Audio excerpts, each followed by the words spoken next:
कि सबके दिलों की जान बनाया है आपने, मुश्किल को भी आसान बनाया है आपने। कैसे अदा करूंगा मोहब्बत का कर्ज मैं, इमरान को इमरान बनाया है आपने, इमरान को इमरान बनाया है आपने। की पहली बार आपके बीच हाजिरी हुई है और वो भी किसी मशायरे में नहीं भाई मौके पर कि जब आप कुछ शायरी से ज्यादा आपसे गुफ्तगू करती हैं। मैं यहाँ क्यों खड़ा हूँ? मैं यहाँ अगर खड़ा हूँ तो मेरे खड़े होने के मायने हैं। लखनऊ के गलियारों से लेकर के पटियाली तक तमाम ऐसे लोग हैं जिनसे मेरे रिश्ते हैं, जो मुझे पसंद करते हैं, मुझे प्यार करते हैं, आप मुझे प्यार करते हैं। फिर भी अगर मैं खड़ा हूँ सत्ता, सियासत और दल के दलदल से निकल करके, तो इस खड़े होने के कुछ मायने हैं। मैं 4 मिसरे पढ़ता हूँ, मैं शायर हूँ, शायरी की भाषा में बात करूंगा, शायरी की जुबान में बात करूंगा। मैं 4 मिसरे पढ़ता हूँ। जो परचम वाले बाजू थे वो बाजू खींच लाए हैं, जुड़े आप सब पीछे तक। जो परचम वाले बाजू थे वो बाजू खींच लाए हैं, किसी मासूम सी आंखों के जुगनू खींच लाए हैं, किसी मासूम सी आंखों के जुगनू खींच लाए हैं। ये जो इमरान चल करके यहाँ भर गए न आया है, अब पीछे तक आपकी दुआएं मिले। ये जो इमरान चल करके यहाँ भर गए न आया है, इसे रोती हुई एक माँ के आंसू, रोती हुई एक माँ के आंसू खींच लाए हैं। मैं किसी पार्टी का आदमी नहीं हूं, किसी पार्टी से मेरा कोई लेना देना नहीं है, लेकिन फिर भी मैं यहां खड़ा हूं। मैं शायर हूं, मेरा काम शायरी करना है।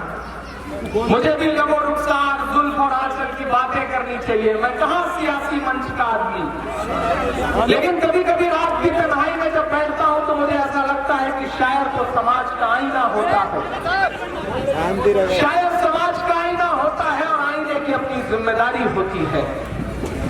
मैं आईना हूं, दिखाऊंगा दाग चेहरों के, जिसे बुरा लगे वो सामने से हट जाए। मैं उस जिम्मेदारी को निभाने के लिए आपके बीच खड़ा हुआ हूं। और कौन कहता है मुरव्वत के लिए आई है, ये जो तमाम मेरे सामने लोग खड़े हैं, मैं इनकी आंख से आंख मिला करके इनकी धड़कनें पढ़ते हुए मिसरे पढ़ रहा हूं साहब, कि कौन कहता है मुरव्वत के लिए आई है, ये जवानी तो शहादत के लिए आई है, ये जवानी तो शहादत के लिए आई है। अपनी गैरत तो जगा लो जरा ईमान वालों, आपकी नस्ल हुकूमत के लिए आई है, आपकी नस्ल हुकूमत के लिए आई है। मैं एक नज़्म सुनाता हूँ आपको साहब। मेरे मौला मेरे होठों पे ये फरियाद रहे, कहीं सी नज़्में आपने सुनी नहीं है, मैं सुना रहा हूं। मेरे मौला मेरे होठों पे ये फरियाद रहे, मेरी इस नस्ल को इशरत का लहू याद रहे। मेरे मौला मेरे होठों पे ये फरियाद रहे, मेरी इस नस्ल को इशरत का लहू याद रहे। पहला मंत्र पढ़ता हूं साहब। ये समझ ले के बहरहाल भुगतना होगा, ये समझ ले के बहरहाल भुगतना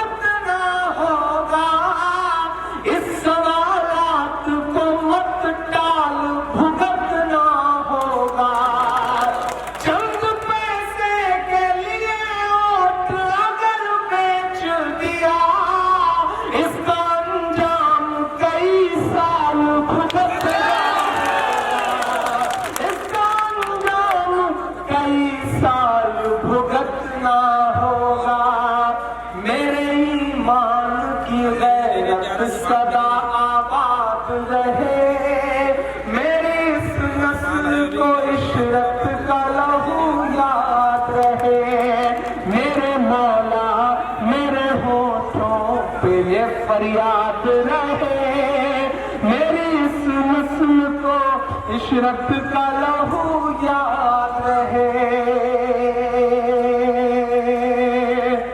एक जंगल में आग लगी थी, जंगल के सारे जानवर जंगल छोड़ के भाग रहे थे। एक नन्ही सी गौरैया अपना जलता हुआ आशियाना देख रही थी।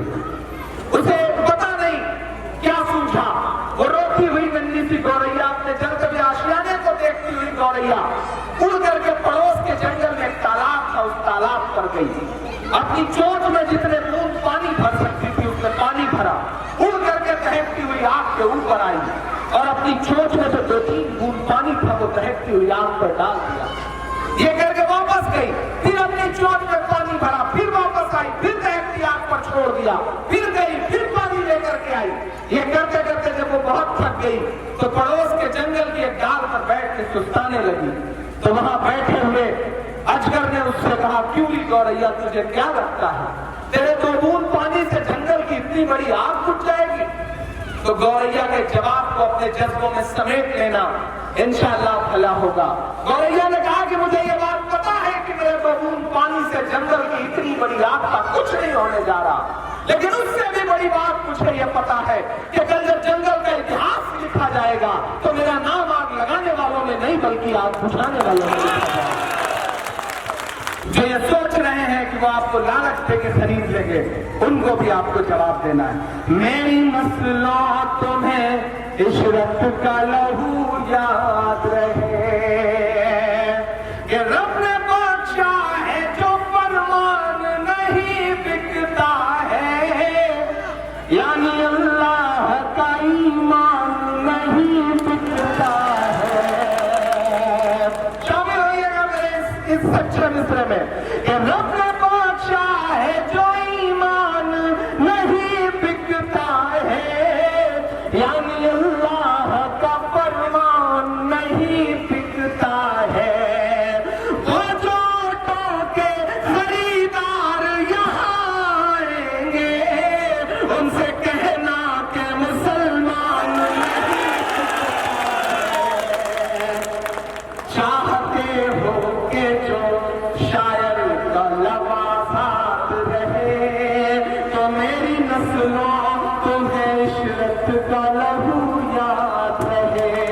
मेरे मौला मेरे होठों पे ये फरियाद रहे, मेरे ईमान की गैरत सदा आबाद रहे। बरगैर वालों, वक्त बदला है। आपको किससे बताऊं कि मुजफ्फरनगर के दंगों में जो लोग मारे गए और जिन्होंने मारा, अभी पत्रकारों ने उनका इंटरव्यू लिया तो वहां के तमाम हिंदू मुसलमान एक प्लेटफॉर्म पर मीडिया के सामने इकट्ठा होकर कह रहे हैं कि हम पर खून सवार था, हमसे गलती हो गई, नुकसान हमारा है। आपसे गुजारिश कर रहा हूं, यहाँ सिख भाई बैठे हैं, यहाँ मुसलमान भाई बैठे हैं, यहाँ दलित भाई बैठे हैं, यहाँ हिंदू भाई बैठे हैं, तमाम मजहबों के लोग बैठे हैं। मंजिल सभी की एक है, राहें अलग अलग, वो एक है पर अपनी निगाहें अलग अलग। मंदिर में है भगवान तो मस्जिद में खुदा है, किसने कहा हिंदू से मुसलमान जुदा है? दिल्ली में बैठे हुए भी ऐसे लोग हैं साहब जो ऐसे ऐसे अहमकाना फैसले कर रहे हैं, ऐसे ऐसे जाहिलाना फैसले कर रहे हैं, उन्हें समझ में नहीं आ रहा है कि वो कर क्या रहे हैं। एक झटके में रात के 8 बजे टीवी चैनल का स्क्रीन ब्लैक होता है, एक चेहरा नमूदार होकर के कहता है कि भाइयों बहनों आज से 500 और 1000 की नोट रखती है, कागज का टुकड़ा है। हालत ये हो जाती है कि पूरा मुल्क कतारों में खड़ा हो जाता है। 125 से ज्यादा मौतें होती हैं। लाइन ऐसी रहती है साहब के खत्म होने का नाम नहीं ले रही है। लाइन ऐसी है कि एक माँ अपने बेटे के कैंसर के इलाज के लिए बैंक में लाइन में खड़ी रहती है और 60 साल के आसपास की उस बूढ़ी माँ को 20,000 के आसपास पैसे बदलवाने रहते हैं, लेकिन पैसे बदलते नहीं रहते। बैंक मैनेजर कहता है कि 1700 रुपए बदल सकता है तुम्हारा, और उस 1700 रुपए के नाम पर उसे 1-1 रुपए का सिक्का दे दिया जाता है जिसका वजन इतना ज्यादा होता है कि वो बूढ़ी माँ पैसे का वजन उठाने लायक नहीं रह जाती। ऐसा फैसला तमाम लोगों की आंखों में भक्ति का चश्मा चढ़ा होगा। मैं उनसे भी मुखातिब होकर कह रहा हूं कि ऐसा फैसला कि बीएसएफ का एक जवान जो पाकिस्तान से सरहद पर 5 गोली अपने सीने में खा करके जिंदा रहता है, मुल्क की हिफाजत के लिए वो आकर के लाइन में लगा रहता है, और जब 2 दिन पैसे नहीं निकाल पाता क्योंकि उसके घर पे हादसा हुआ रहता है, पैसे की जरूरत रहती है, वापस जा करके अपने घर पर खुद को गोली मार लेता है। ऐसा फैसला, ऐसा अहमकाना फैसला। और जापान जाकर के प्रधानमंत्री जी कहते हैं कि भाइयों बहनों, देश बड़ी दुआएं दे रहा है, देश को ऐसी ऐसी दुआएं दे रहा है साथ ही सोशल मीडिया पर, फेसबुक पे ऐसे ऐसे वीडियो दुआओं वाले तैर रहे हैं, अगर सच में वो सुन ले तो उनका कान का पर्दा कट जाए, फिर कहना भूल जाए कि देश कैसी कैसी दुआएं दे रहा है, कैसी कैसी जुबान पर दुआएं दे रहा है। अजीब अजीब बातें कहते हैं। पेटीएम करो, मोबाइल से पेमेंट करो, सब्जी खरीदो तो पेटीएम करो, दूध खरीदने जाओ 20 रुपए का तो पेटीएम करो, भिखारी भीख मांगे तो वो स्वाइप मशीन लेकर घूम रहा है। अजीब बात है। मैं हिंदुस्तान के तमाम शहरों में मशारों में गया तो मैं शाम में उन शहरों में ऑटो से महज इसलिए घूमने गया कि मोदी जी जिस भिखारी का जिक्र कर रहे थे, जो स्वाइप मशीन लेकर घूम रहा है, वो मुझे मिल जाए तो मुझे तसल्ली हो जाए कि मोदी जी ने कहा आप तो जिंदगी में सच बोली, लेकिन आज तक वो भिखारी मुझे मिला नहीं। अजीब अजीब फैसला है साहब। कहते हैं शादियों के लिए पैसे नहीं है लोगों के, आप जापान जाकर के हंस रहे। रिश्तों का ऐसा इस्तेमाल, मेरी आंखों के सामने पढ़े लिखे लोग बैठे हैं, पटियाली वालों, रिश्तों का ऐसा इस्तेमाल कभी आपने देखा नहीं होगा। जब उन्हें लग जाता है कि वो गिर गए हैं, नोटबंदी के मुद्दे पर बेइज्जत हो रहे हैं, तो अपने 97 साल की बूढ़ी मां को लाइन में खड़ा कर देते हैं ताकि पैसे निकाले जा सके। मैंने एक शेर कहा कि फर्जी आंसू छलकाना पड़ जाएंगे, अमाल न कर, पहले ही जज्बात नहीं है खुद को और कंगाल न कर, वोट के नाम पे, नोट के नाम पे खूब सियासत कर, लेकिन माँ जैसे पाकीज़ा रिश्ते का कोई इस्तेमाल न कर, माँ जैसे पाकीज़ा रिश्ते का कोई इस्तेमाल न कर। बातें बहुत सारी हैं, गुफ्तगू बहुत लंबी हो सकती है फरगैन वालों, लेकिन मैं आपसे गुजारिश कर रहा हूँ कि जब बटन दबाने जाइएगा तो अपने उन आंसुओं को भी याद रखिएगा, अपने गुस्से को भी याद रखिएगा, और ये भी याद रखिएगा कि कहते हैं पेटीएम करो, मोबाइल से पेमेंट करो। मेरे पास पिछले 8 साल से 4 व्हीलर गाड़ी है। मैं पेट्रोल टंकी में जब पेट्रोल या डीजल कुछ भराने जाता हूँ तो मैं वहां एक स्लोगन लगा देखता हूँ कि मोबाइल का इस्तेमाल न करें, विस्फोट हो सकता है। और नरेंद्र मोदी जी कहते हैं पेटीएम करो। अब आप बताओ, अगर मोबाइल का इस्तेमाल नहीं होगा तो पेटीएम कैसे होगा? क्या नमो नमो जपने से पेमेंट ट्रांसफर हो जाएगा? लेकिन अजीब अजीब फैसला है, अहमकाना फैसला है। ये सत्ता के गलियारों में बैठे हुए लोग ये नहीं समझ पाते हैं कि जमीन पर धूल फाकता हुआ जो आम आदमी है, रोजमर्रा की जिंदगी में 200 रुपए कमा करके शाम को लौटने पर अपने 5 बच्चों को पालने वाला जो आम आदमी है, कभी उसके दर्द को महसूस करिए तो समझ में आए। आप क्या महसूस करेंगे साहब? चाय बेचते बेचते कब आपने 10 लाख का सूट पहन लिया ये किसी को पता ही नहीं है साहब। मैं 4 मिनट और बोलता हूं कि चाय चाय करते, याद आ गया मेरे तो भाषण बड़ा लंबा हो गया, थोड़ा शायरी वाली भी सुना दीजिए, वरना आप भी कहेंगे कि मोदी जी की तरह भाषण पिला रहा है। मैं बोलता हूँ साहब कि चाय चाय करते थे। आपको याद होगा ना 2014 जब लोकसभा का चुनाव लड़ रहे थे, चाय बेचा, मैंने ऐसा किया, मैंने वैसा किया, भाइयों बहनों मित्रों पता नहीं क्या क्या। और 2016 जाते जाते आप देख रहे हालात कहां से कहां आ गए। इमरान मिस्र बोलता है साहब कि चाय चाय करते थे, गाय गाय करते हैं, चाय चाय करते थे। और अगले मिसरे पे यहां से वहां तक दिल्ली तक पहुंचाना मेरा ये गुस्सा जो अगला मिसरा आ रहा है वो बहुत सच्चा मिसरा है साहब।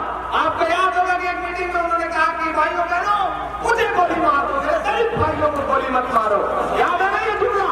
अब मेरा मिसरा सुनिएगा कि चाय चाय करते थे, गाय गाय करते हैं, जागे हैं दलित जब से, जागे हैं दलित जब से, हाय हाय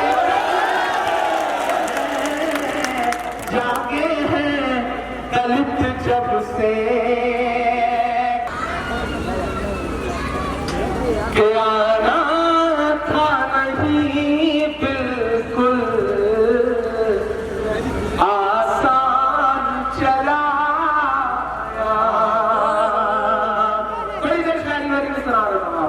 कह के आया और सिर्फ भाषण दे के गया। मैं पढ़ता हूँ, आप ये मत समझिएगा कि भाषण के बाद मैं नेता बन जाऊंगा। मुझे नेता नहीं बनना है, मैं शायर हूँ, मैं शायर ही रहूंगा। बस कभी कभी मेरी भी बात फंस जाती है तो उसका भरम रखिएगा। इंशाल्लाह मैं सारी जिंदगी आपकी बात का भरम रखता रहूंगा, आपके मुद्दों के लिए लड़ता रहूंगा। ये आना था नहीं बिल्कुल आसान चला बनने के लिए दिल का मेहमान चला आया, बनने के लिए दिल का मेहमान चला आया। कुछ तो थी कशिश यारो तुम सबकी मोहब्बत मजबूर जो हो करके इमरान चला, मजबूर जो हो करके इमरान चला आया। मैं आपका हुक्म पूरा कर ले रहा हूँ, 4 दूसरा और पढ़ता हूँ साहब। मैं इलाहाबाद विश्वविद्यालय में हिंदी का विद्यार्थी रहा हूँ। मैं संगम के शहर से आता हूँ। मैं उस शहर से आता हूँ जहाँ 2 नदियों का मिलन होता है। हिंदू मैथोलॉजी के हिसाब से जब गंगा और यमुना मिलती है, संगम होता है तो सरस्वती उपजती है। मैं 4 दूसरे बोलता हूँ, यहाँ बड़ी तादाद में बौद्धिक तबका बैठा हुआ है। इमरान 4 दूसरे पढ़ रहा है और ऐसे ही हिंदुस्तान का ख्वाब देखता हूँ और ऐसे ही हिंदुस्तान को बनाने के लिए, बचाने के लिए गांव गांव गली गली धूल झांक रहा हूँ। मैं मंच से खड़ा होकर के बात कहता हूँ साहब, हिंदुस्तान किसी प्रवीण तोगड़िया की जहरीली तकरीर से नहीं बनता है। हिंदुस्तान किसी बुखारी साहब के फतवों से भी नहीं बनता है। हिंदुस्तान तो उससे बनता है कि जब मुंबई अटैक के बाद मुंबई का पूरा मुसलमान लिखित तौर पर हुकूमत से यह कहता है कि हम अपनी कब्रिस्तानों में दहशतगर्दों को दफनाने की इजाजत नहीं देंगे। हिंदुस्तान उससे बनता है। हिंदुस्तान तो उससे बनता है साहब कि विश्व कप में पाकिस्तान के खिलाफ मैच, चाहे पहले बल्लेबाज कामरान अकमर को आउट करना हो या आखिरी बल्लेबाज मिसबाहुल हक को, गेंद लेकर के जहीर खान दौड़ते हैं, हिंदुस्तान उससे बनता है। उस हिंदुस्तान का हिमायती हूं साहब, हिंदुस्तान तो उससे बनता है। ये गेंदबाज पिच पर गेंद लेकर के दौड़ता रहता है न्यूजीलैंड के खिलाफ मैच में, उसे खबर सुनाई जाती है कि तुम्हारी 1 साल की बच्ची आईसीयू में एडमिट है, तुम्हें पुकार रही है, तुम्हारा परिवार रो रहा है, चलो। लेकिन उस बाप के कलेजे को सलाम, वो कहता है कि नहीं साहब, यहाँ रिश्ते वतन की मोहब्बत और भारी नहीं हो सकते। हिंदुस्तान को जिताए बिना बेटी का मुंह देखने के लिए आईसीयू में नहीं जाऊंगा, सलाम करूंगा मोहम्मद शफी को। हिंदुस्तान को उससे लगता है साहब। मैं आपसे गुजारिश कर रहा हूँ कि हिंदुस्तान की आबो हवा कर रख ले रही है, हिंदुस्तान का कौमी यकजहती का ताना बाना कर रख ले रहा है। खड़े हो जाइए, मुत्तहिद होकर के खड़े हो जाइए, एकजुट होकर के खड़े हो जाइए। बिखरने वाले लोग हमेशा बिखरे रहते हैं। एक लकड़ी अकेले उठा के तोड़ना बहुत आसान होता है, लेकिन उसी लकड़ी का जब गट्ठर बना दिया जाता है तो उसे लोग तोड़ नहीं पाते हैं। तो आपसे गुजारिश है कि एकजुट हो जाइए, मुत्तहिद हो जाइए। मैं आखिरी के 4 मिसरे पढ़ता हूँ कि चाक है जिगर फिर भी आए हैं रफू करके, चाक है जिगर फिर भी आए हैं रफू करके, कि चाक है जिगर फिर भी आए हैं रफू करके, जाएंगे हकीकत से तुमको रूबरू करके, प्यार की बरीस से और मिसाल क्या होगी। हम नमाज पढ़ते हैं गंगा में वजू करके, हम नमाज पढ़ते हैं गंगा में वजू करके। बहुत शुक्रिया। बहुत मोहब्बत है, बस इतना कह रहा हूँ तो मेरी माएँ बहनें यहाँ खड़ी हैं, मैं उनसे गुजारिश कर रहा हूँ कि आप आंसू याद रखिएगा, मेरा गुस्सा याद रखिएगा, मेरे जज्बे याद रखिएगा। और मैं तो अक्सर हर मुजाहरे में खड़ा होकर पढ़ता हूँ कि अपने शहर की ताजा हवा लेके चला हूँ, हर दर्द की यारों में दवा लेके चला हूँ। मुझको यकीन है कि रहूंगा मैं कामयाब, क्योंकि मैं घर से माँ की दुआ लेके चला हूँ, क्योंकि मैं घर से माँ की दुआ लेके चला हूँ। मैं आपसे गुजारिश कर रहा हूँ कि मेरी खुशबू संभाल कर रखना, मेरी अच्छा मैं तरन्नुम में बोल दूं, मेरी खुशबू संभाल कर रखना, दिल पे